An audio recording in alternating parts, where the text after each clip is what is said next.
দাঁড়িয়ে মিলাদের ব্যাপারে আমরা যেই দলিলগুলো পাই সেটার ক্ষেত্রে আরেকটা দলিল জরুরি হচ্ছে নবীজিকে হাজির ও নাজির মানা। আগে আপনাকে মানতে হবে নবীজি হাজির নাজির কিনা। নবীজি হাজির নাজির কিনা তার উত্তর আসবে যে কোরআন বলছে ইয়া আইয়ুহান নবী ইন্না আরসালনাকা শাহিদাও ওয়া মুবাশশিরাও ওয়া নাযীরা ওয়া দা'iয়ান ইলাল্লাহি বিইজনিহি ওয়া সিরাজাম মুনীরা।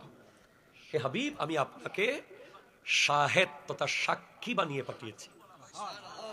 সাক্ষী বলা হয় যিনি কানে শুনে এবং চোখে দেখে। সুবহানাল্লাহ। শুধু কানে শুনলে সাক্ষী গ্রহণযোগ্য হবে না, শুধু চোখে দেখলেও সাক্ষী গ্রহণযোগ্য, কানেও শুনতে হবে, চোখেও দেখতে হবে। তাহলে আমার নবী সমস্ত উম্মতকে সব সময় কানেও শুনতেছে, চোখেও দেখতেছে। এক। দুই নম্বর দলিল হলো কোরআন স্পষ্ট বলছে আন-নাবিয়্যু আওলা বিল মুমিনিনা মিন আনফুসিহিম। নবী মুমিনদের জানের আরো কাছে আছে। সুবহানাল্লাহ।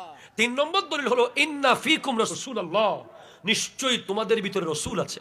সুবহানাল্লাহ।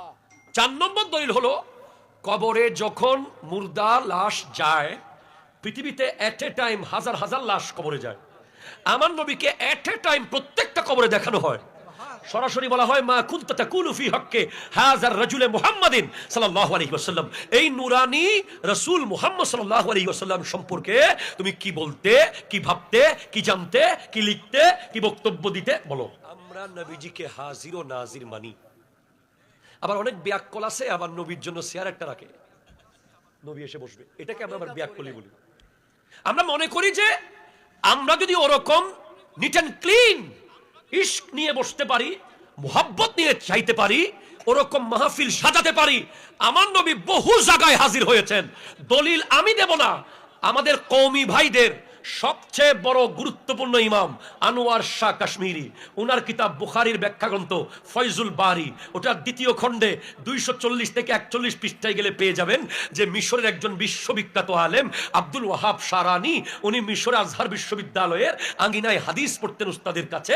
একদিন উস্তাদ আসে নাই, উস্তাদ আসতেছে না, তখন শারানি কান্না করতেছে যে আমি আজকে কি হাদিস পড়তে পারবো না, আমার উস্তাদ কি আসতেছে না, হাদিস কি আর পড়বো না। তখন হঠাৎ দেখে একজন নুরানি জাত এসে উস্তাদের চেয়ারে বসে, যেখান থেকে উস্তাদ কিতাব পড়িয়েছেন আগের দিন সেখান থেকে সরাসরি খুলে পড়িয়ে দিয়ে চলে যাচ্ছেন। তখন আব্দুল ওয়াহাব শারানি বলে, হুজুর আপনি কোন উস্তাদ? আমার উস্তাদ তো আসে নাই, আপনি কে? বলে, শারানি তুমি নবীর মুহাব্বতে যেভাবে হাদিসের প্রেম দেখাচ্ছিলে, আমি নবীর রওজা থেকে এসে তোমাকে হাদিস পড়িয়ে দিলাম।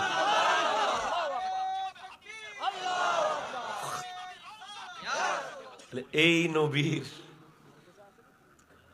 জন্য আমরা যখন দাঁড়াই,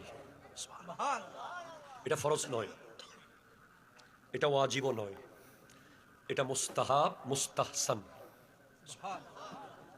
আপনি আমাকে বলতে পারেন তাহলে মুস্তাহাব দিয়ে আপনি এত পাগল কেন? আমার নবী যদি বলতেন হজের ফরজ 4টা, যদি বলতেন এহরাম বাঁধা ফরজ, আরাফাতের মাঠে যাওয়া ফরজ, তাওয়াফে জিয়ারত ফরজ, মদিনায় যাওয়া ফরজ, কইলে আমরা মদিনা যাইতাম কিনা? নবী যা কইছে তা তো শরীয়ত হইছে, কথা কন না? নবী কইছে হজ ফরজ হইছে, সাহাবা জিজ্ঞেস করতেছে ফিকুল্লে সানাতিন, প্রত্যেক বছর, প্রত্যেক বছর। নবীজি বলছে লাউ কুলতু নাম লা ওয়াজাবাত, আমি যদি হ্যাঁ বলে দিতাম তাহলে ওয়াজিব হয়ে যেত প্রত্যেক বছর, আমি তোমাদের কষ্ট হবে তাই হ্যাঁ বলি নাই। তো নবী যদি বলতেন মদিনায় যাওয়াও ফরজ হজের, আমাদেরকে তখন বাধ্য হয়ে মদিনায় যেতে হতো। কিন্তু নবীজি মদিনায় যাওয়া ফরজ বলেন নাই, কারণ কার কাছে প্রেম আছে। একজন যাবে বাধ্য হয়ে, আরেকজন যাবে প্রেম নিয়ে, ঠিক কিনা? জোরে কথা বলো না। তো আপনি দাঁড়ান বা বসেন এটা আপনার ব্যাপার, এটা একমাত্র দলিল হলো প্রেমের দলিল। যদি আপনি মিলাদ কিয়ামের দলিল খুঁজেন, আমি বলবো সাহাবা যে নবীর থুতু মুবারক গায়ের মধ্যে মাখছে, এটা নবী কোথায় জায়েজ বলছে? দলিল দেন।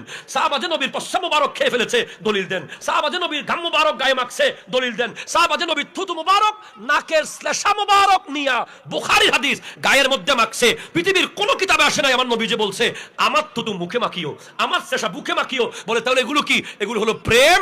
আমরাও মিলাদ কিয়াম করি, সেটা হলো প্রেম।